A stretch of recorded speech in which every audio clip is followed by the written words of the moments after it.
O frio na Serra Gaúcha não é apenas uma temperatura. É um abraço forçado, um lembrete constante de que o mundo lá fora está em movimento. Mas ali, naquele vale coberto de pinheiros e geada, o tempo desacelera para cochichar segredos. Elisa havia procurado exatamente isso, o silêncio que esconde.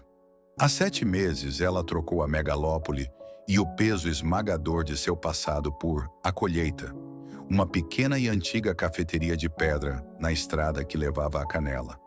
Era pequena, escura e cheirava a terra úmida, canela e o vapor doce das maçãs assadas. A comida era sua linguagem, a cozinha sua fortaleza. Elisa não sorria para os clientes. Ela sorria através de seus pães.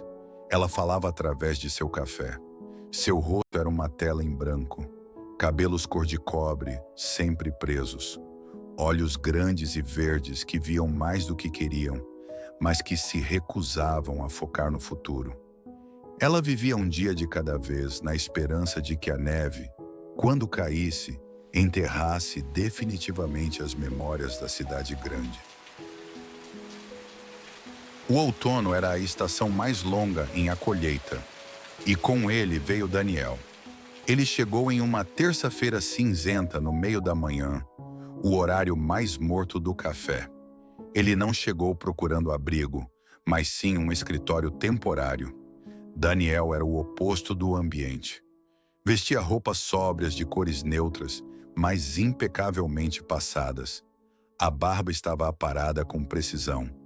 Ele carregava uma pasta de couro e um olhar de quem estava resolvido a não ser incomodado. Um arquiteto em exílio autoimposto, disseram os poucos vizinhos. Ele havia alugado o antigo solar dos Dornelles, no topo da colina, para terminar um livro.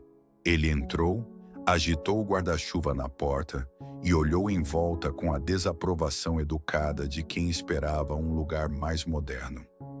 "A mesa do canto, por favor", ele pediu, sua voz baixa e controlada, com um sotaque levemente arrastado de Porto Alegre. Perto da janela, mas longe da lareira. Elisa não respondeu. Apenas apontou para a mesa solitária. Era a mesa do observador, perfeita para quem queria ver sem ser visto.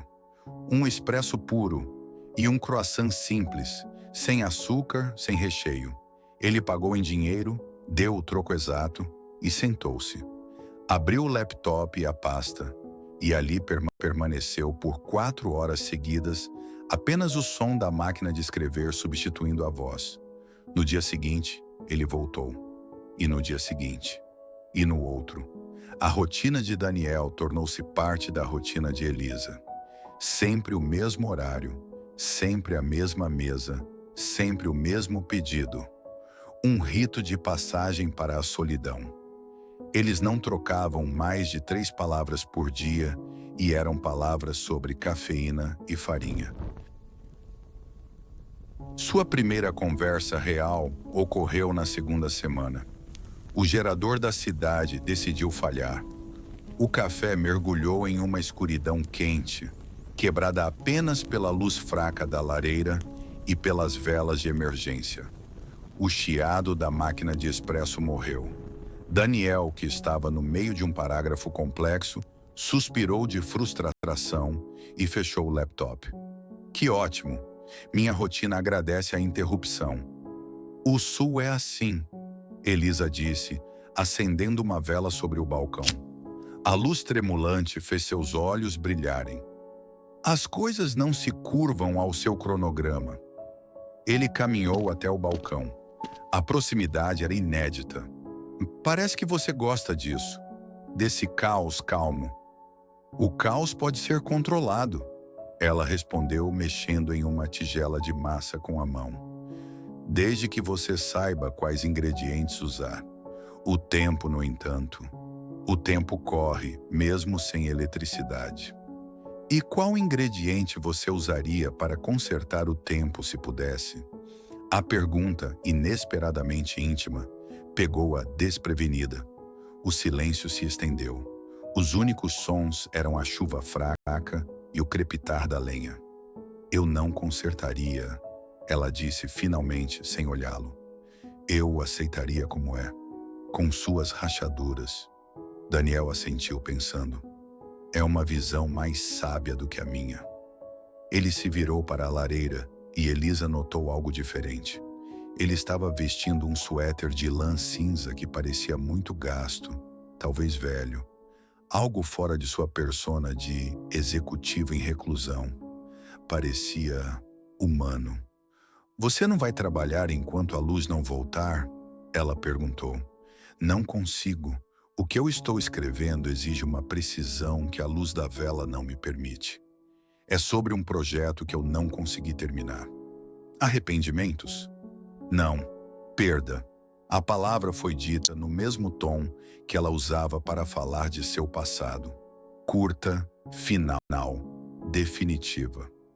Então, talvez você deva aceitar a pausa, Elisa disse, pegando um prato.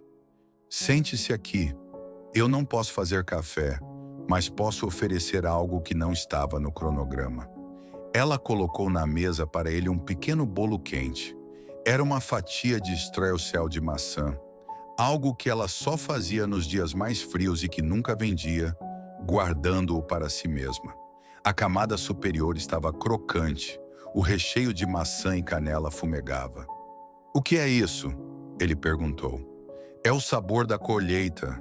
É o que acontece quando a rotina falha. Daniel pegou o garfo de prata, observando a fatia. Ele hesitou como se fosse um risco. E então ele mordeu. Seus olhos se fecharam por um momento. O silêncio do café se aprofundou. Quando ele os abriu, havia um calor neles que não estava ali antes. Era um calor que não vinha da lareira. Isso é incrivelmente bom. É reconfortante. A comida deve ser isso. É mais do que conforto. É como se eu estivesse sentindo o que eu não sentia há muito tempo. Eles terminaram o bolo em silêncio. Quando a luz finalmente voltou, com um estalo e um zumbido, Daniel olhou para o relógio e depois para Elisa. A magia do momento havia sido quebrada pela eletricidade. Obrigado, Elisa, pela pausa e pelo sabor. Eu volto amanhã. Ele foi embora, deixando a mesa do observador vazia e a fatia de streucel em migalhas. Daniel voltou para o solar dos Dornelles. Era uma casa antiga e isolada, onde o vento cantava nas chaminés e os assoalhos gemiam. Enquanto se preparava para dormir, ele subiu no sótão para encontrar um cobertor mais pesado. O sótão era uma cápsula do tempo. Velhas caixas de madeira, um piano empoeirado e o cheiro forte de lavanda e naftalina. Em uma das caixas ele encontrou um diário. Não era o seu, era de outra pessoa, com a capa desbotada. O nome na capa estava apagado, quase ilegível, mas a data era de 1985. Ele folheou as páginas que falavam de um amor secreto, não correspondido, e de uma partida repentina. A última página era um mapa desenhado à mão. Não um mapa de ruas, mas de emoções. E no centro, havia um pequeno círculo desenhado com a frase: "Onde o cheiro de canela me salvou". No canto inferior da página, com uma caligrafia diferente, um único nome estava escrito a lápis: Elisa. Daniel sentiu um frio que não vinha das montanhas. Aquele diário não pertencia a ele. Aquele lugar não era apenas um refúgio de escrita. Era um nó em uma história que parecia ter ficado pendente por décadas. Ele desceu as escadas lentamente, segurando o diário e sentindo o peso daquela revelação. O que Elisa estava escondendo? O que ela estava esperando? Ele olhou para a janela e viu a luz solitária do café à colheita acesa lá embaixo. Ele sabia que, a partir de amanhã, ele não seria mais apenas um arquiteto em exílio. Ele havia tropeçado em uma história que precisava ser terminada, e a única pessoa que poderia ajudá-lo a decifrar aquele segredo era a mulher que só se comunicava através do sabor.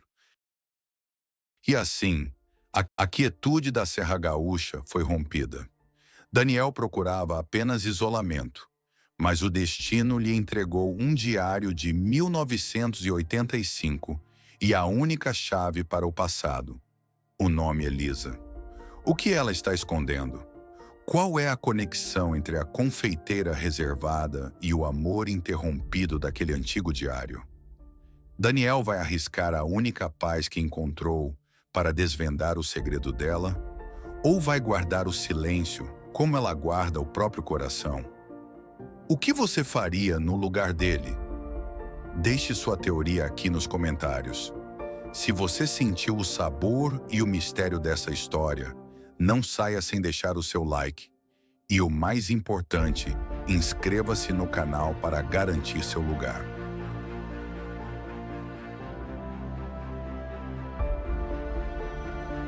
A quietude da Serra Gaúcha foi rompida.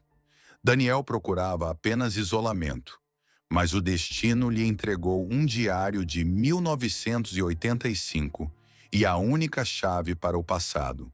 O nome Elisa. O que ela está escondendo? Qual é a conexão entre a confeiteira reservada e o amor interrompido daquele antigo diário? Daniel vai arriscar a única paz que encontrou para desvendar o segredo dela? Ou vai guardar o silêncio como ela guarda o próprio coração? O que você faria no lugar dele? Deixe sua teoria aqui nos comentários. Se você sentiu o sabor e o mistério dessa história, não saia sem deixar o seu like. E o mais importante, inscreva-se no canal para garantir seu lugar.